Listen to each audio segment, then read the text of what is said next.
It's game week, and they're trying to get to the win column. Rick, how you doing, buddy? Joe, everything's great today. It really is. Midweek, almost mid-month, and, a ton of pressure on Mike Norvell. If he doesn't win this game against Memphis, can you imagine what the feedback is going to be, the negative feedback with Seminole fans if they don't get it done at noon on Saturday? And we brought it up earlier, Rick, as we were teasing it. The idea that that's the place Florida State hired Mike Norvell from. So Memphis to Florida State, huge jump up. You can't look at that game and not think that they better handle their business against Memphis. Yeah, there's really no other way around it. You have to win, and you hope you win. I'd love to use the word convincingly, but I mean the way they played so far in Memphis is a fearless team with that 3-3-5 defense that they'll employ at times. I don't know a great deal about Memphis, but they've been dominant in their first couple of opportunities so far this year. But I look at it this way. For Memphis, it's their Super Bowl. This is the game they've had circled all season long. They win this, and all of a sudden, they're one of those schools that has an opportunity to maybe get that fifth conference title. They won't get a first-round bye, but they have an opportunity to sneak into a 12-team college football playoff. And for Florida State, I mean, the pressure on Norvell right now, it's kind of foolish to use the term must win, but as far as his fan base, it is coming up on Saturday. Now, Rick, both sides of the ball have been quite underwhelming, very surprisingly underwhelming. How does he simulate toughness as far as getting the offensive line back on track and the defensive line back on track? Yeah, I mean, a little less rotation would be nice, and that's happened because they had an injury, at right tackle with Byers last week against Boston College. But the offensive line, to me, has been incredibly disappointing. Not as disappointing as the defensive line, because I think we would agree that all four of their starters are projected to be NFL players. But this was supposed to be the best offensive line that they've had, and they can't run the ball. And then you look at DJ Uiagalelei, of course, is statuesque back in the pocket. So, it has been ripped apart from them right now. Alex Atkins has been out for the first couple of games. He will not be there again on Saturday. He'll sit out the remainder of his 3-game suspension. I know you know this, Leon, and the gentleman next to you as well. It is so important to have your offensive line coach on the sideline. I mean, you can make a case that that's the deal for every position coach, but I've always been one of those who believes that the secondary coach and the offensive line coach are especially important in game. And I don't know if he's going to bring extra toughness. Maybe he can help out as far as technique. But you're right, they haven't been tough. And that's a surprise considering all the starts that they have. Really, all 8 of the guys that they play have, more than 25, 30, in some cases, more than 40 career starts. So, Rick, this is basically where we are right now with this offense. How long does it take before Mike Norvell sees more bad from DJU before he says, all right, it's got to stop. We got to go to Brock Glenn, or you got to go to Roanoke or whoever. At what point do you think in this game, if they struggle again and they're down 7-0 or 10-0 again, when does he make the move? It's interesting. I think it all depends on what happens. As bad as DJU was against Boston College, they had 7 drops. I mean, Kyle Morlock had 3 drops. Lawrence Toafili had 2 drops. I don't think Morlock had any drops last year. So I get it. The quarterback's going to be the one who gets blamed. I don't think it's entirely his fault, and also the fact that they can't run the football.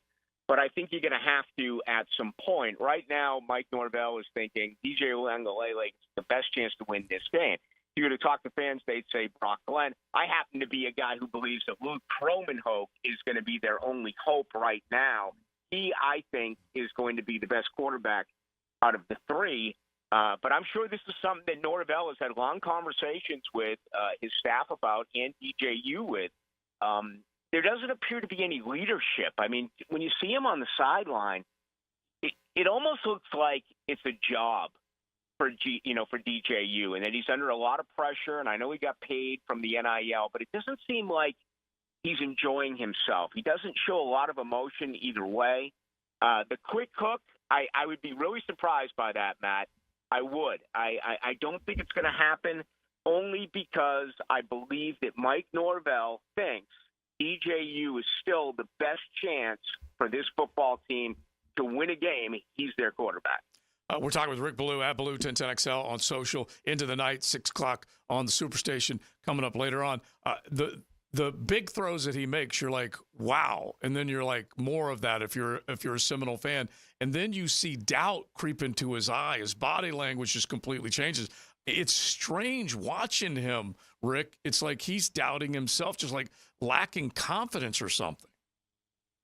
Well, he really doesn't do anything right. I mean, I've never seen a quarterback who does it all with his arm. He's got no core. And, I think we talk about it more in baseball when, you're a pitcher and your lower body. But this guy solely, I mean, we saw that great pass by Anthony Richardson last week that went more than 60 yards off his back foot.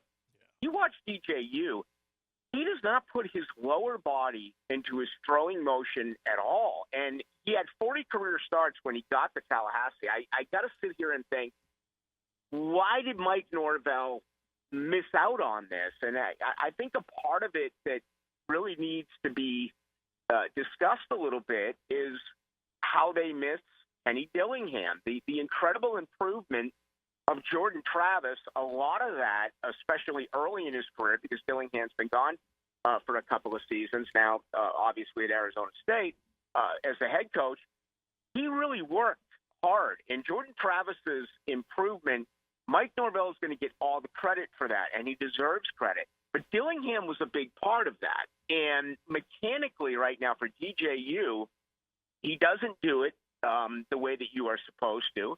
And then once again, he's got absolutely zero mobility. Brock Glenn will give you that. I don't think Brock Glenn throws a football as well as DJU, but he is a guy who does have some escapability. Now, Rick, before the season started, I mean, this Seminole team had a litany of superstars on both sides of the ball. Hell, even NFL draft status. I mean, give me a guy on the offensive side and the defensive side who came in with all this expectation and just hasn't lived up to the billing. I think the highest regarded offensive player right now, maybe Darius Washington, who's played every offensive line position and a left tackle. He's an all-ACC guy. I'm trying to think skill position-wise.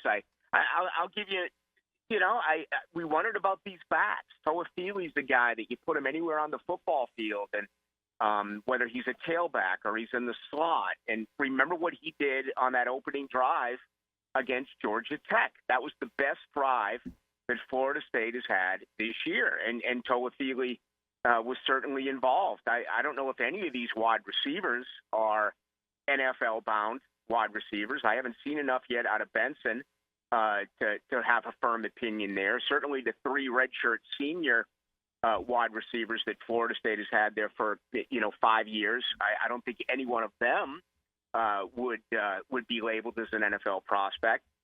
Defensively, it would have to be the line, and you can pick really any one of the four. I think I'm going to single out Patrick Payton.